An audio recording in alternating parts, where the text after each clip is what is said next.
Justin's feeling frisky and shoves all in. It's a massive all-in, and Dev quickly gets out the way, which most likely means he folded big cards. Good, kind of blocks a lot of the overpairs. I've gotten in trouble with jacks before, but I don't see how Justin flats twice with a better hand here. So let's get the money in and see what happens. Guys, I'm actually talking to you from the future. 15 poker sessions into the future to be exact, because yes, that's how many sessions we win in a row. And I just came back to present time in this episode to let you guys know that despite some of the losing and some of the painful hurts that we've had this summer, we do bounce back. And hopefully we're in the middle or the beginning of a long upswing ourselves. I'll keep this talking short. I know you guys want to get into the hands, so let's go.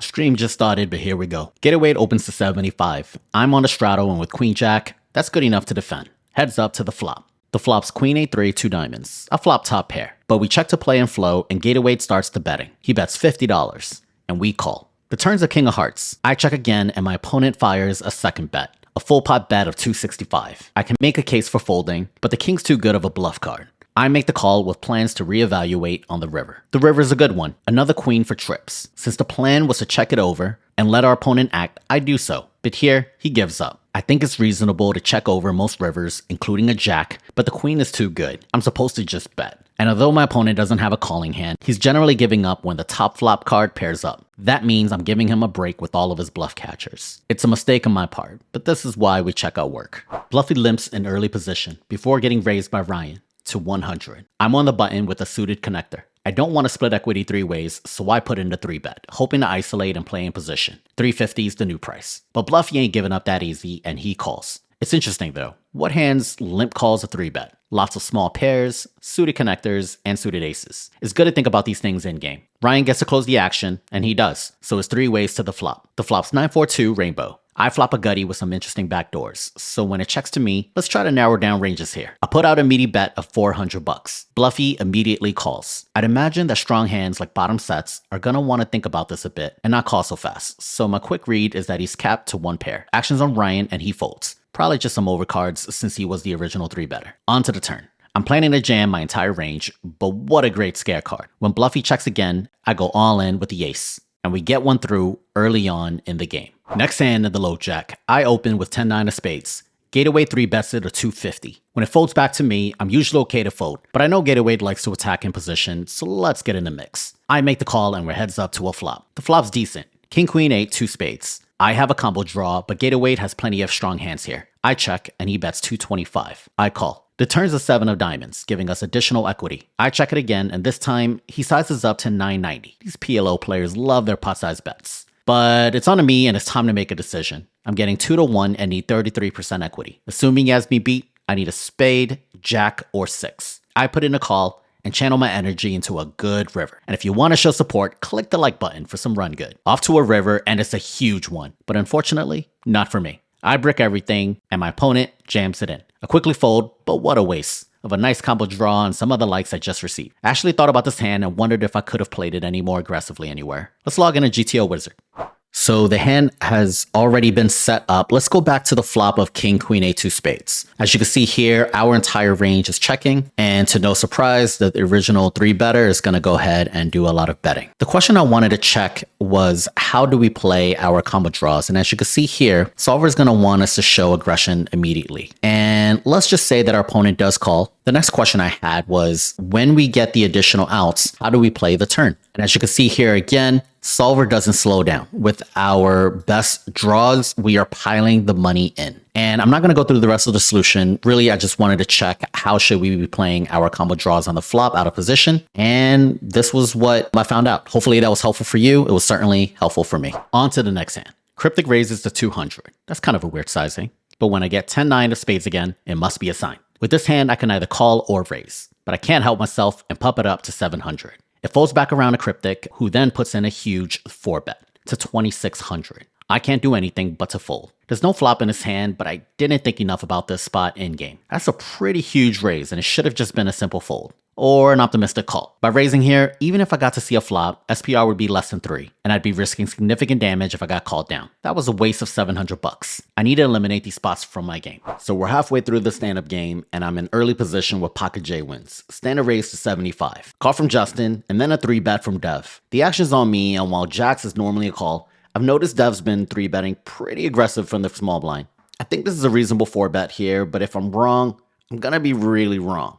I settle on the call, and Justin closes the action. Here comes the flop. Trey deuces. I flop a boat, but Dev still has all the big pairs in his range. So when he bets 300, it's difficult to raise. I put in a call and a way to turn, but not yet. Justin's feeling frisky and shoves all in. It's a massive all in, and Dev quickly gets out the way, which most likely means he folded big cards. Good, kind of blocks a lot of the overpairs. I've gotten in trouble with jacks before, but I don't see how Justin flats twice with a better hand here. So let's get the money in and see what happens. He doesn't have a deuce here. Nobody with quads are ever doing this. This is a snap call, and Justin's going to need to hit an ace or a deuce. Or a deuce. He might have me cover them. Oh, wow. A deuce would be disgusting. One of the grossest speeds we've ever seen on stream. I'm good for Cisco. I just needed an estimate. All right. This is an easy call here. JWin. Wow. Yeah. Actually, I just need 10 seconds. I don't know how I fold my hand. Hoping you got 10s. I call. Oh. No, I'm just going to hit on the river, though. Okay. Queen king. Oh, ace four. All right, king queen. Looking for an ace or a deuce. 4 outs. The deuce is an out too. We've seen smaller equity get there before. No help there on the turn, and no help on the river.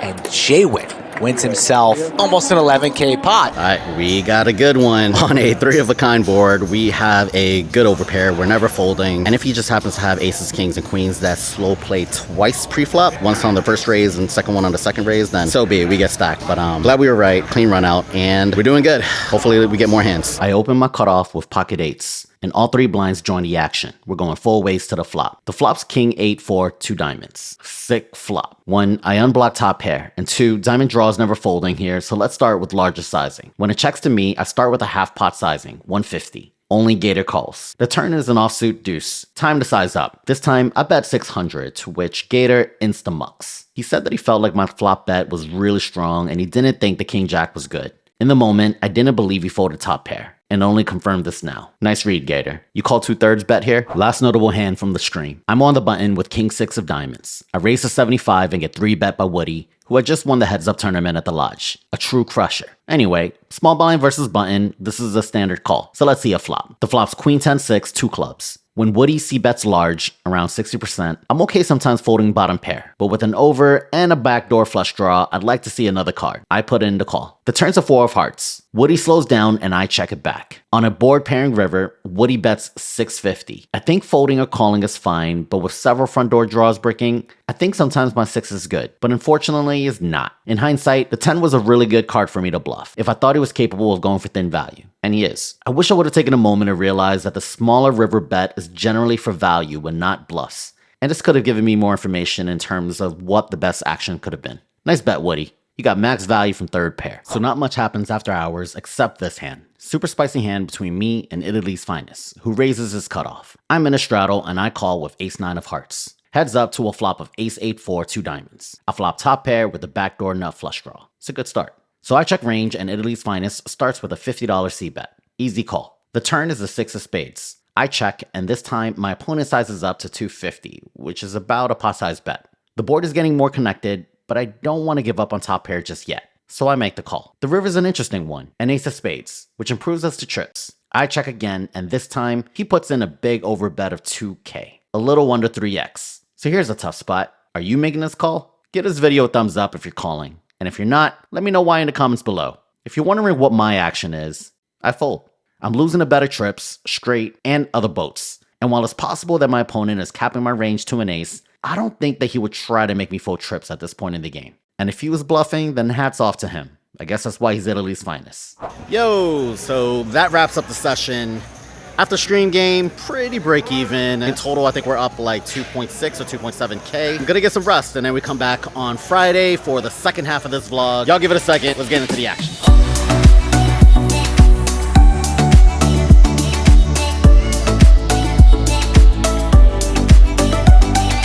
Back at the lodge, and that means more hands for the vlog. I raised with pocket nines before getting 3-bet by BB Social. She's won a couple of big hands already and now covers me. I'm cautious, but I can't fold nines yet. I put in a call. Heads up to a flop of Jack 9-8 rainbow. I check and she c-bets half pot, 250. It's a rainbow board, so there's less than I'm worried about. I could raise it here, but I also don't want to scare away her bluffs. I just put in the call. The turn's a 6 of clubs, completing the rainbow. I check and our opponent now checks it back. The river's an ace, which should connect with a 3-bet range. But I think she has too many checkbacks here, so I decide to lead for 450. But I get a snap fold. Feels like a king-queen or 8-7 type of hand. So the flop was fairly connected, and I thought about the correct frequency in which I should be raising right away. Here's what I found.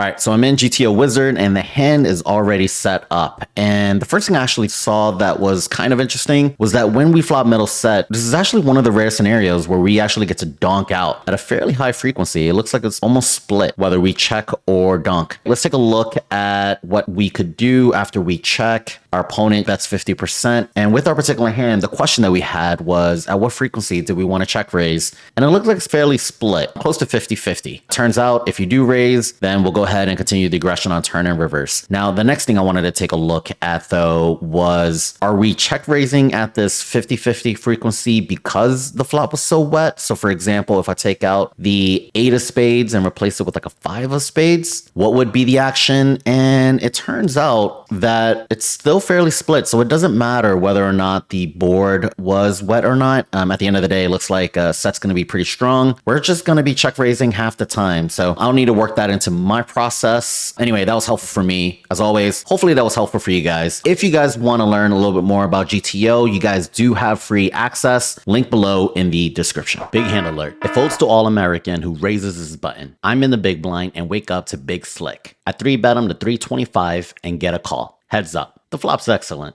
Ace 9-4, 2 hearts. We flop top and start with a c-bet of 225. All-American calls. The turn's at 6 of clubs. I'm doing a ton of checking with my range here. For example, I wouldn't bet with any of my marginal pairs, like kings or queens or jacks, so I'll need some strong hands to call turn with. I check, but All-American checks it back. The river's a king, giving us top 2. I decide to go with an overbet of 1.3k.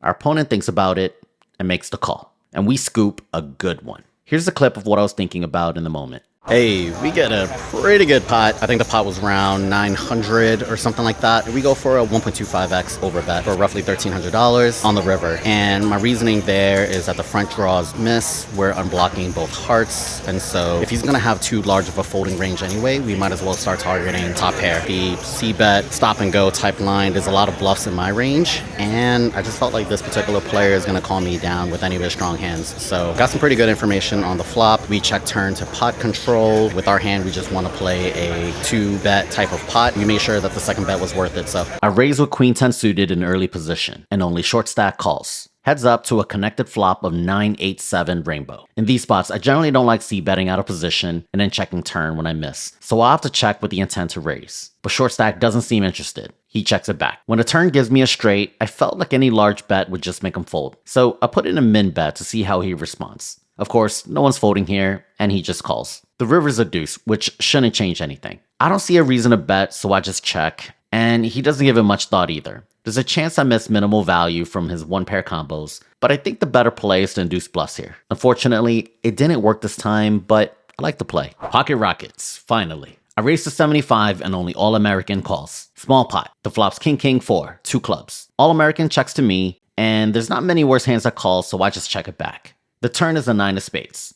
All-American checks, and this time I bet 60, hoping he got something on this board. And he does. In fact, he raises it to 225. I'm not sure if a king would check back twice, so let's just keep him honest. I make the call. The river's an offsuit 7, which doesn't change anything. All-American once again puts in a pot-sized bet of 600. It doesn't feel like a bluff at all, and his best bluffs on the turn would be flush cards. But I'm holding the ace of clubs, so I block a ton of those combos. It feels pretty strong, and I just lay it down. Sucks that I can't win with aces, but I feel like this was the correct play. Double board PLO Bombpot time. We're going 8 ways, and the board is Queen 7-6 up top and Jack 8-6 2 spades at the bottom. Italy's Finest is the first one to take a stab. He bets small, $50, and only table coach and I call. The turn is a 5 and a 9 of diamonds. The board's getting more connected, but this time, it checks through. When the river comes out, 4 spades up top and a 10 of hearts below, we decide to lead out with the nut straight at the bottom. The others fold. It's not much of a pot, but anytime you can scoop up a double board Bombpot, it's a good hand. I'll take it. Last hand for the vlog.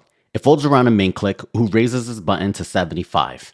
I'm in a small blind and I look down to ace jack of spades. I 3-bet him to 325 and only get a call from Ming. We're going heads up to the flop. And it's an exciting one. 9-7-3, 2 spades. We flop a nut flush draw with 2 good overs. With SPR less than 2, I want to get the money in, but I don't want Ming to fold in case he has 2 overs. I check, and he puts out a meaty bet of 425. At this point, he's committed, so I just go all in, and as expected, he's forced to call. We show our hands, and it's a close one. I'm up against top, so I need a spade or a jack. And if you made it this far, don't forget to hit the like button. I haven't used my one time for the vlog yet, so help me end the session on a good note. The dealer proceeds and puts out a turn and we bank it right away. The river doesn't change anything, so we scoop a nice little pot to end the session. Yo, so that's it for the vlog. If you made it to the end, thanks. You guys are the real MVP. And if you guys want to see the session recap, here is the profit and loss from the first game. And I'll post the second game results over here. But net with the back-to-back wins, we go plus 6.1K. And once again, I don't want to give too many spoilers about the future, but just want to let you guys know we do go on a 15-game winning streak, which is something we really needed, at least for our mental health. But just a good reminder that we still know how to play the game. We're still getting better. And yeah, we're just playing high-level poker against really tough competition. And really happy with where I'm at the moment. But doesn't mean I can't get better. Anyway, I got to head out to my next thing. But if you really want to know where my sun run has started, check out this video here, because I think this is the one that set off this whole win streak. All right, y'all. I love you guys. Have a great day. Have a great weekend. Have a great session. Peace.